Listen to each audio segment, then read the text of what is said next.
Well, there's no mistaking that voice. Al Jardine on lead vocals there for Help Me Rhonda. And you know what? If you were to see Al Jardine perform live today, he sounds just as good. Al Jardine of the Beach Boys joins us this hour on our Beach Boys Bash, and I think audience members would be surprised that, those pipes have held up as well as they have. Well, I'm glad they're still holding up. I mean, it surprises me, too. But it also, helps to take care of oneself. Oh, of course, and you have, and you can hear it. You know, Al, what I wanted to do was something a little unusual, not the standard interview that people always do, but I wanted to ask you about 3 specific songs and get your thoughts on the 3 that I've chosen here. And I want to begin with Cottonfields. This I consider something of a son of Sloop John B. Well, because they're both traditional songs that have been given the full Beach Boys treatment. At least the single did. You know, the album version was different. What happened there? Yeah, that was, I told Ryan I thought we had to try the same formula with Cottonfields because it was kind of had a similar bent to it. Right.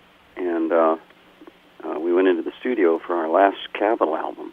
Unfortunately, Brian didn't get the message, and unfortunately came up with something between country and Western and folk. I don't even know what it was, but it didn't please me at all. And I said, Brian, this is just not what I had in mind. I wanted something really dynamic. And so I took the live band, our concert band, I should say, into the studio and re-recorded it as a single.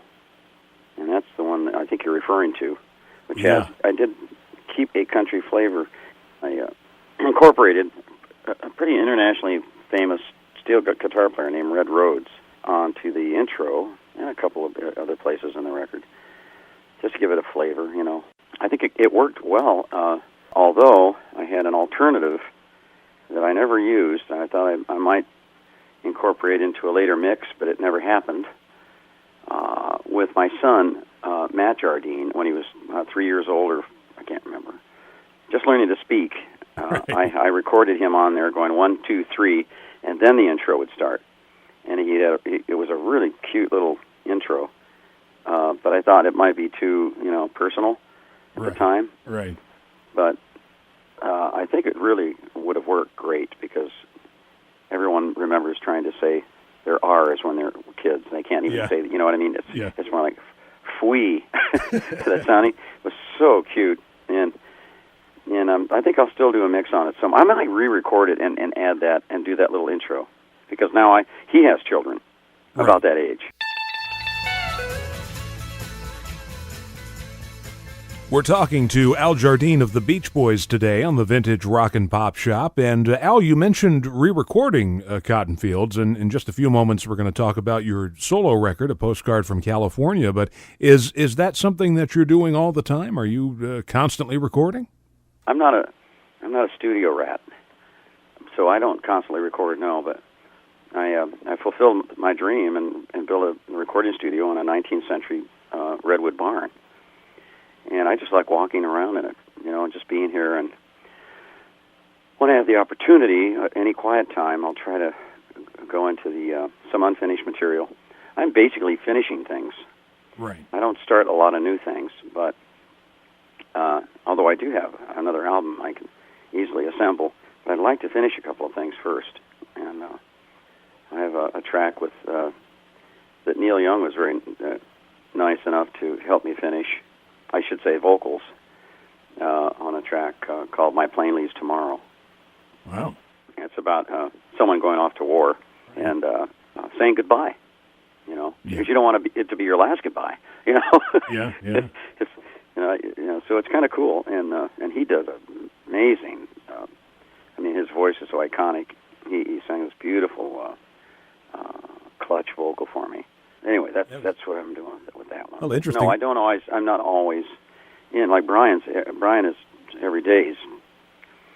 That's his therapy. It's just internal therapy for him. It's just anytime he can sit behind a console and do some recording, he's there. He loves it. He lives for the experience, and I kind of tolerate it because there's a lot of technology, and you got to have engineers, you got to have people all around, I can only take so much of that. Right. Anyway, I'm more of an outdoor person.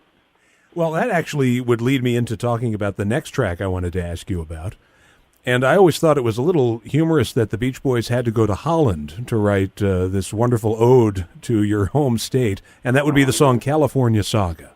Yeah, that was one of those era things for the Beach Boys. We decided to leave the country and pursue new ideas and just get out of the run-of-the-mill stuff we were doing in the studios in L.A. and trying to find the perfect place.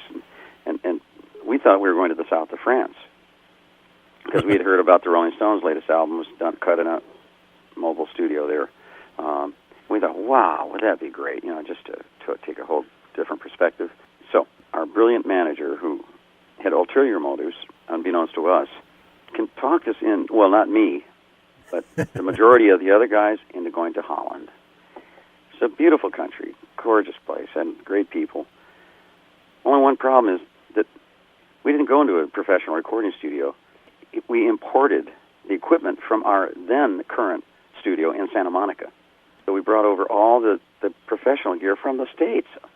It cost a fortune. Plus, it didn't even run on the right electricity. We were running on 50 cycles as opposed to 60 cycles, and that has something to do with the way the tape machine responds. And we didn't have any outboard gear to speak of, so we cut dry, real dry, and didn't have any sound, any effects really, and which is good. I don't mind cutting dry, but I like to hear the finished product be a little more polished, So when we came home, we had a little difficulty selling the idea to Warner Brothers. They didn't hear any hits on the album, so we cut Sail on Sailor at Village Recorders in L.A., and you can hear the difference in quality. The others aren't bad. They're just, production-wise, very skimpy because of our limited resources. Anyway, Cal Saga is part of a trilogy, the California Saga trilogy. I refer to it as Cal Saga now because it was really titled California. Right. I told Mike that I had this idea, and he had an idea for Big Sur, a old song called Big Sur, which I thought was charming. And then we finished it with a poem by Robinson Jeffers, which, having done that now, I wish I would have been a little more merciless about editing because it was too heavy-handed, and I blew it. But the first track still stands up to me. I did it in concert last weekend, and people love it. It sounds like California Girls. Well, it was released as a single, too. Yeah, it was actually. Yeah. They did actually end up releasing it as a single, but it didn't have enough, didn't have enough production. Like, if you listen to California Girls, I mean, you can't step back from that kind of quality. Those studios had the best chambers and just quality control-wise. They're set up for hit. They're hit factories. You don't build a factory in a farmer's garage in Holland and expect to come out with anything. I mean, I still can't believe we did it. Well, the last song that I'd like to ask you about is actually from your solo record. Oh, yeah. Which seemed to take I don't want to complain here, Al, but it seemed to take a long, long time. It was well worth the wait. Really? But it's I bought. You don't think 20 years, 25 years is short enough? It was a heck of a wait to get this solo album, but it's a tremendous album. I was telling somebody, I said, anybody who was anybody was on that record. Yeah, I had a ton of help. And I'll tell you, an emotional thing for me, and I'm assuming that it would have had to have been for you too, was when I heard "Don't Fight the Sea" and heard Carl's voice coming in so crystal clear. Yeah, he was great. Yeah. He was the first one to sing on it. He was always great at supporting all the guys, whatever we were doing. He would jump in and lend his vocal expertise or guitar, and but then it languished. I don't know why. I don't know why we never brought it to fruition. It's still weird to me, but you go through phases, and then things get parked on a shelf somewhere, and you forget about them. I got another one just like it that's sitting around that never got finished, and I joked with Brian about it. I said, we got to do this song. We always say we're going to do it, but there's just so much stuff going on all the time that, especially without a cohesive recording unit, right. We don't have that anymore because Love's out touring with this other band, so we don't see each other anymore. So it's tough to do it from a laptop in Toronto or something, which is where Love delivered his vocal for this one. And quite frankly, the sonic quality is terrible on his part. It could have been really dynamic had he been in a studio in front of a microphone. There's still nothing like a great microphone. Well, we're going to hear this song in just a second, but I believe you co-wrote this with Terry Jacks, or what was the story there? Well, actually, he was the original author. I should give that guy credit. It's not my song. He wrote it, and I rewrote it. Mm-hmm. You know what I mean? What I'm saying? I added a couple of new verses, but he gets all the credit. And the video of it took the #1 position or prize at the Blue Ocean Festival gathering in Monterey, California, which is an international body of people that discuss the health of the ocean. Mm-hmm. Called the Blue Ocean Festival. Happens every 2 years. So I'm very proud of the video and the song.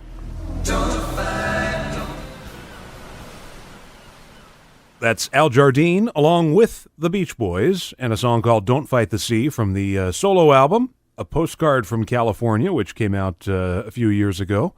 And, you know, Al, there's another song on here that also features a Carl Wilson vocal, and I thought this sounded like a single to me, Waves of Love. Well, thank you.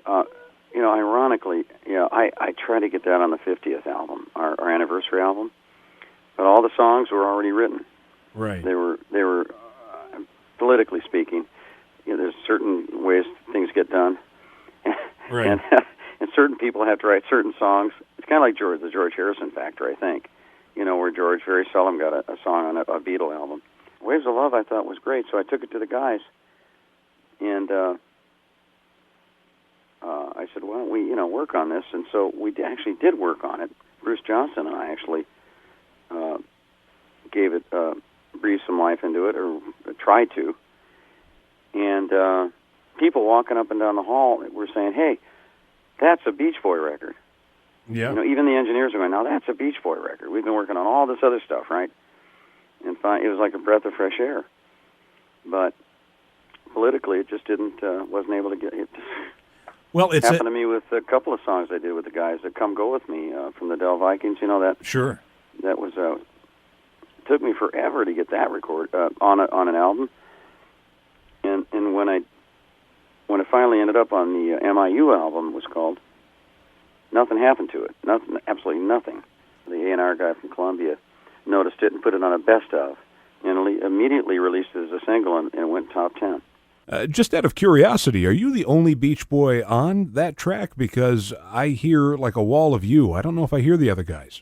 No, I did all the tracks, but then I had the guys come in and overdub with me. Oh, okay. And play some and add some guitars. Yeah, but it takes forever to get stuff.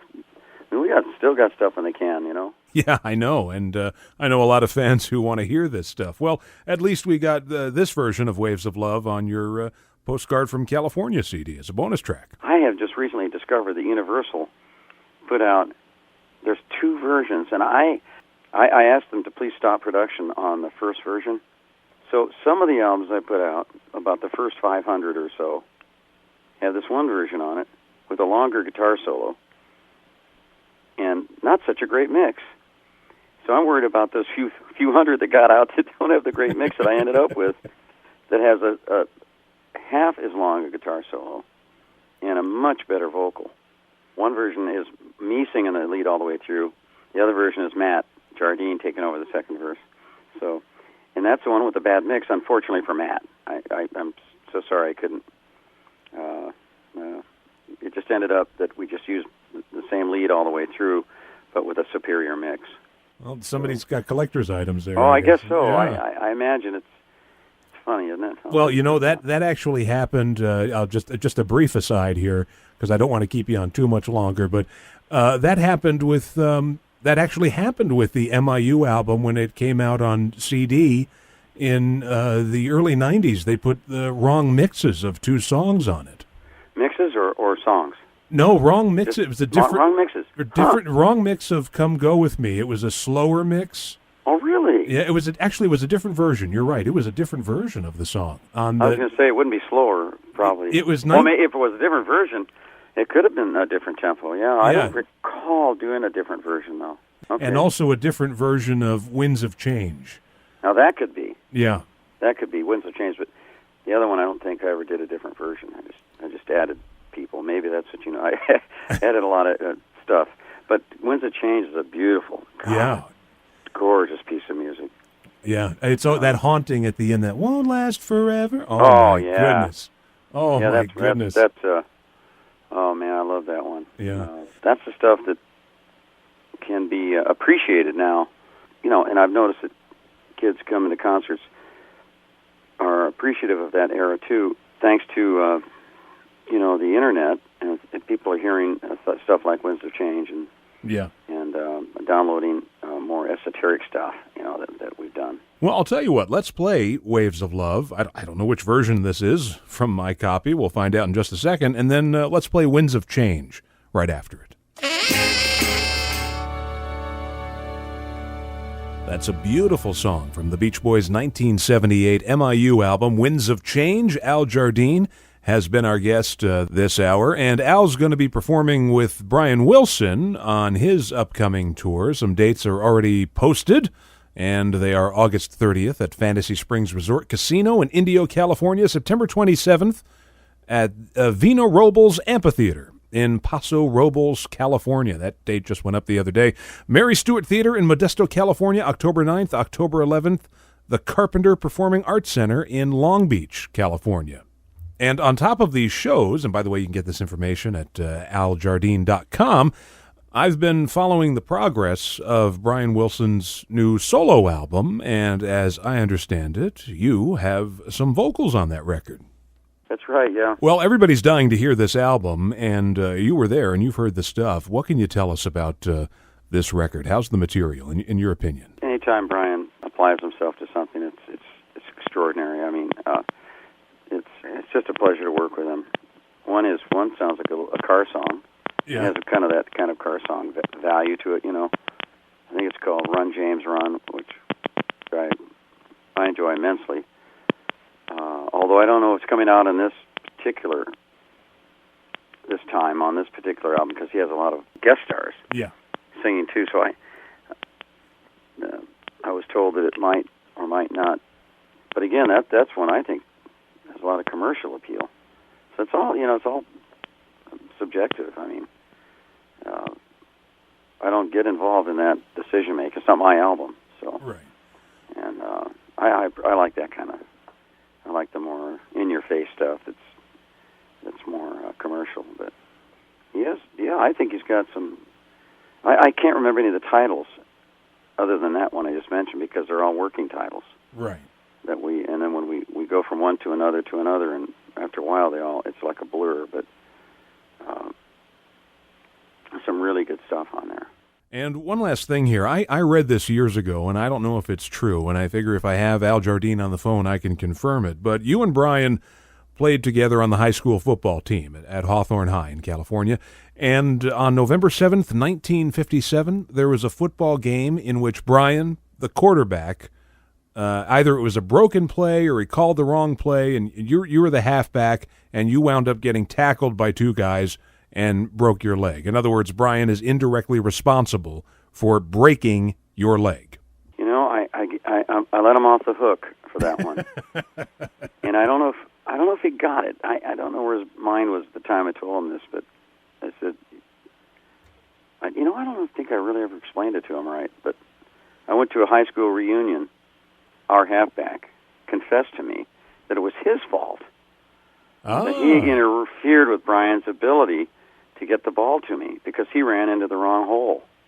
Oh. And Brian had to turn the other way. Well, I saw Brian turn the other way. So I assume he blew the play. And he was supposed to be a pitch left, a real simple pitch out. Right. And I kept waiting and waiting and waiting. What the heck? Why is he going the other way? Well, apparently Gary went the wrong way. And then Brian lobbed it to me. He just threw it to me instead of pitching it to me. And God, this guy was anyway, it was pretty obvious where it was going. And Brian's been living with that for all that guilt. I don't know, about 50 years. Yeah, that was pretty serious. Must have been traumatic. I know it was for me. Well, I'm glad there's no hard feelings. Thank you so much, Al, for chatting with us today. Thanks for asking me about the songs, because those are very near and dear to my heart, and good to talk to you. When some loud